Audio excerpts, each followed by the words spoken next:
Welcome to day 70 of 88-day journey back to self. Today's about integrating everything I spoke about in your body as temple. And last night was death, rebirth, and transformation. So eventually you will lay your body down. But that is not the finality. There is no final finish line, anything like that in consciousness. It always is. But we do have these beautiful vessels, these vehicles that are here to propel us forward. And it's way easier when we're aware of how it all works, right? Mentally, spiritually, physically, emotionally.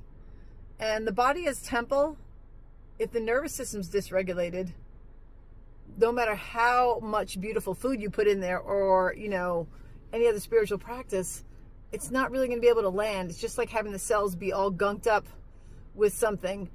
It won't be able to get in because there's something in the way. So it's really important that we breathe, that we drop into our bodies, that we have nervous system regulation so that everything else can land. And at the end of the day, transmuting is really why we're here, right? Especially when we have things coming up, like lessons that just keep showing up. They're there to help us move through them, to release what's not working, because there's always going to be something else. There's always going to be another something to work through. But when you work through them, it makes it easier as you move forward. It's like going down the river, flowing without any rocks in your way. You're just meandering. You're going with it.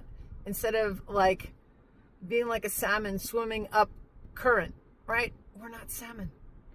But we swim up current so many times because we refuse to see that maybe it's something we're doing that's not working, or we have something in the way that needs to be removed. So body as temple for sure.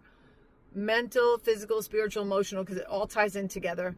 And then nourishing foods. Like I made this beautiful sweet potato and coconut soup the other day. Vegetarian base, some garlic, some turmeric, and I blended up with coconut milk at the end in the NutriBullet, and it's so creamy. And I sat there with the lady that I care for, and we each had a cup of soup about an hour before I made more lunch for us, playing Scrabble, and it felt so nourishing, like every cell in my body was being nourished. That's how it is with body as temple when we're taking care of every single area. Thank you for watching, and I will see you tomorrow with a totally new topic on day 71.